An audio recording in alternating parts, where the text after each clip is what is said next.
douce France, cher pays de mon enfance, bercé de tendre insouciance, je t'ai gardé dans mon cœur. Les préjugés sur le nord de la France. Il faut déjà savoir qu'en France, nous n'avons pas un très bon niveau, nous ne sommes pas très bons en géographie. Donc nous avons beaucoup de préjugés et de clichés grossiers sur les gens des différentes régions. Donc ensuite, en résumé, pour un Français pas trop fort en géographie, le nord, ça se résume en 4 parties. Tout d'abord au nord-ouest, la Bretagne, avec notamment Rennes, Nantes et Saint-Malo. Puis ensuite, un peu plus à l'est, la Normandie, avec notamment Caen et Rouen. Ensuite, il y a l'extrême nord, avec le Nord-Pas-de-Calais et la ville de Lille, qui est très connue. Et enfin, la quatrième, à l'est, c'est l'Alsace, avec la ville la plus connue qui est Strasbourg. Le préjugé numéro 1 est que les gens du Nord sont alcooliques. Donc déjà en France, l'ensemble des Français boivent pas mal d'alcool. Mais il y a une différence entre l'image du Sud qui boit de l'alcool selon le cliché pour la fête et la joie. Alors qu'au Nord, comme le temps est selon nous toujours pluvieux ou neigeux, on a l'impression qu'ils boivent de l'alcool par dépression et par tristesse. Pas comme au Sud où on a l'impression qu'ils boivent par joie et par fête. Et c'est aussi le cliché du visage rouge causé par l'alcool qui colle aux gens du Nord. Le campagnard qui mange son beau fromage, sa bonne baguette et son bon alcool. Tu fais baiser, t'as pas pu aller prendre ton calvin? Oui, je me prenais un café soda, merde, mais c'est famé. T'es beau comme un camion! Ensuite, le préjugé numéro 2 est que les gens du Nord sont froids et distants. Donc en général, les gens du Nord, notamment en Europe, comme en Russie ou en Scandinavie, sont plus distants que les gens du Sud.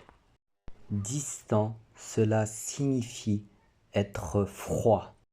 Donc les gens du Nord en France sont moins souriants, sont plus froids que les gens du Sud qui sont plus chaleureux et souriants. Donc on va aussi dire que les gens du Nord parlent peu et vont surtout pas parler aux gens qu'ils connaissent pas. Donc pour préciser un peu, on va dire que les Bretons sont distants et froids, mais aussi que les Bretons sont têtus, c'est-à-dire qu'ils n'écoutent pas les conseils. Ensuite, pour les Normands, on va dire aussi qu'ils sont froids, mais surtout qu'ils ne donnent pas de réponse claire. Ils sont évasifs dans leurs réponses. D'où l'expression une réponse de Normand, peut-être bien que oui, peut-être bien que non. Donc si on te demande est-ce que tu veux aller au cinéma et que tu veux faire une réponse de Normand, tu réponds peut-être bien que oui, peut-être bien que non. Ensuite, pour les Alsaciens, ils ont aussi la réputation d'être fermés et distants car ils sont à la frontière de l'Allemagne, donc un petit peu comme des Allemands.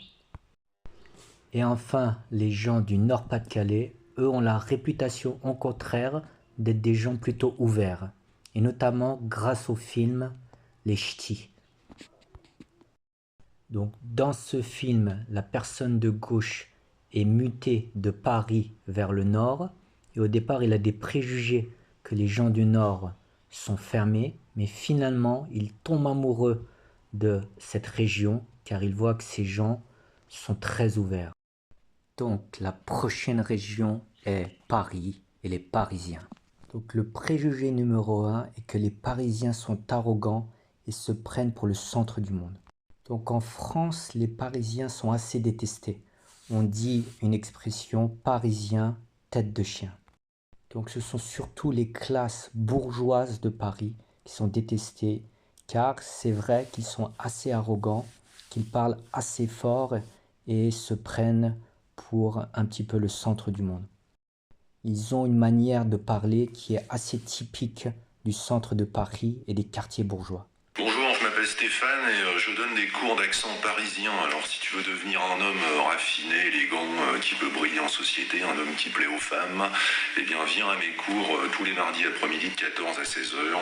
On commencera mardi après-midi par le que, qui est très important, voilà des choses qui résonnent et qui font vibrer le cœur des femmes. Pour les cours d'accent parisien, appelle-moi, à bientôt. Comment tu vas? Avec ce temps, oh là là, c'est relou, il pleut tout le temps, ça me casse les couilles. Ah ouais, c'est relou, hein. Petite bière? Ouais, on est bien là. Alors juste une petite seconde, je vais te la commander. C'est un petit peu comme si pour les Parisiens, il n'existait au monde que Paris et que la Tour Eiffel était le centre du monde. Ensuite, le préjugé numéro 2 est que les Parisiens sont désagréables. Ils font toujours la gueule. Faire la gueule signifie ne pas être content, ne pas être souriant.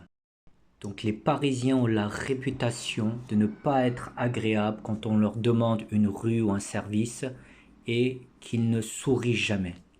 C'est un peu vrai car les Parisiens sont très stressés. On dit métro, boulot, dodo. Et ils ont une vie à 100 à l'heure avec les transports en commun, avec beaucoup de monde. Donc ils ont tendance parfois à ne pas être agréables à cause du stress et du manque de temps. Ensuite, les préjugés sur les gens du Sud. Donc le préjugé numéro 1, que les gens du Sud ont tous l'accent de Marseille. Donc Marseille est la plus grande ville du Sud et les gens de Marseille et beaucoup de gens dans le Sud ont un accent très typique qui est un accent chantant. Donc on peut écouter un extrait pour écouter cet accent. Ça, avec ce petit accent. Elle dit qu'est-ce que c'est beau, on dirait que vous chantez quand vous parlez. J'ai dit je suis un oiseau, moi. C'est plus les gens du Nord qui ont un accent que nous. Moi je m'entends pas, pour moi je parle normalement. On l'a en nous en fait, c'est vous qui avez pas d'accent. Moi je suis fière de mon accent, je vais pas le gommer, je vais pas... Non. On est dans le Sud, on parle du Sud et puis c'est tout. Donc dans le Sud, il y a Toulouse, il y a aussi la ville de Bordeaux, et ensuite il y a aussi la ville de Bayonne, Nice et enfin la Corse. Donc ensuite le préjugé numéro 2 est que les gens du Sud font beaucoup la fête et boivent de l'alcool dans la convivialité. Donc pour les gens du Nord, on avait dit que le préjugé est qu'ils avaient la réputation d'être alcooliques et qu'ils buvaient par tristesse parce que là-bas il faisait froid. Mais pour les gens du Sud, comme il y a beaucoup de festivals l'été, on a l'impression qu'ils boivent par joie, par fête et par convivialité. Comme ici, les fêtes de Bayonne qui sont extrêmement connues en France. Petit florilège du cru 2022 des fêtes de Bayonne, en commençant avec le paquito chocolaté rond. Ça va tranquille. 8061 participants. Les bras, les cuisses, on est bien là, on est chaud pour continuer. Record du monde battu selon les organisateurs.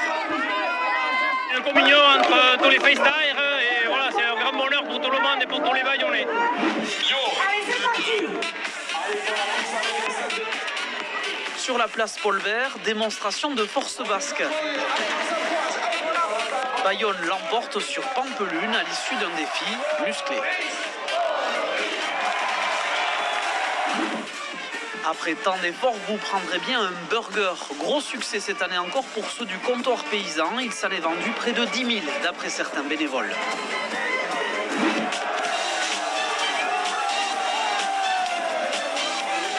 Pas de fête de Bayonne sans un peu d'adrénaline.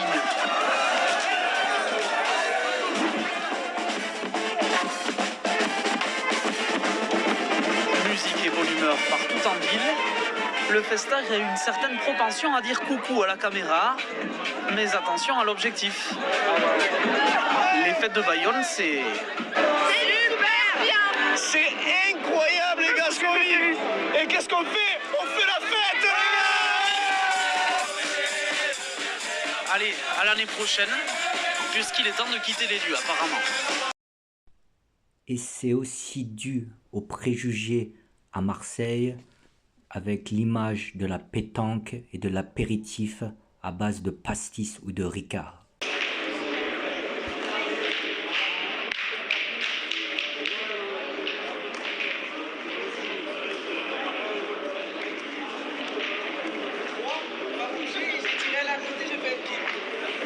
tirer 4 carreaux.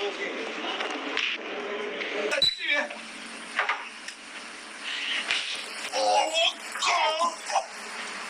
Allez, ça tire.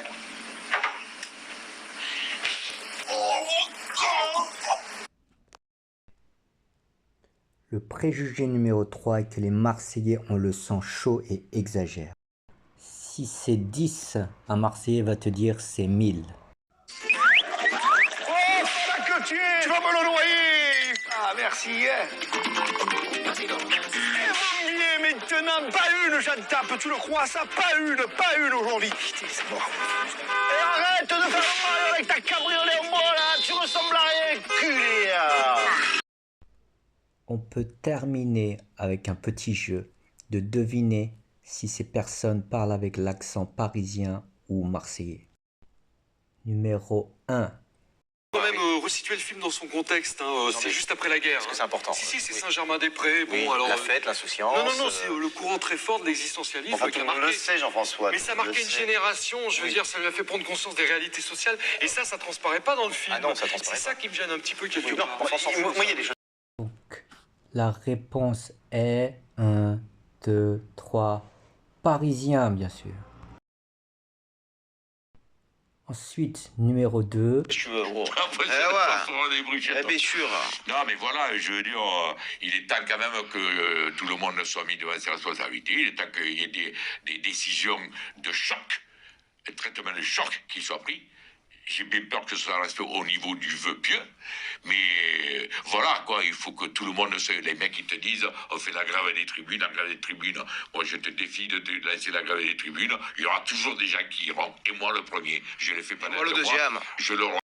La réponse est 1, 2, 3. Marseillais, bien sûr. Ensuite, numéro 3. Une Europe qui permette la neutralité carbone en 2050, une Europe qui permette de lever de l'endettement commun pour nous protéger, une Europe qui permette d'acheter et de produire ensemble des vaccins, etc. etc. Ça, c'est le bilan. Donc, la réponse est 1, 2, 3. Parisien, bien sûr. Ensuite, le numéro 4. Moi, je pense que la plupart des gens ici, ils sont dans le monde du foot plus longtemps que moi. Le monde du football, il a changé. Il y a une nouvelle vague qui est arrivée. Et je pense que c'est juste donner un droit de regard sur notre nom, à quoi il est associé. Je demande pas grand-chose. C'est juste que j'ai une carrière et j'ai envie de gérer ma carrière comme je l'entends, comme ça me correspond avec les valeurs que je veux prôner. Donc, la réponse est 1, 2, 3. Parisien, bien sûr. Numéro 5. Mais non, je blasphème. Et je suis las de feindre. Ceux qui n'ont pas d'accent, je ne puis que les plaindre. Emporter de chez soi cet accent familier, c'est emporter un peu de terre à ses souliers. C'est un peu cet accent, invisible bagage, le parler de chez soi qu'on emporte en voyage. C'est pour le malheureux à l'exil obligé.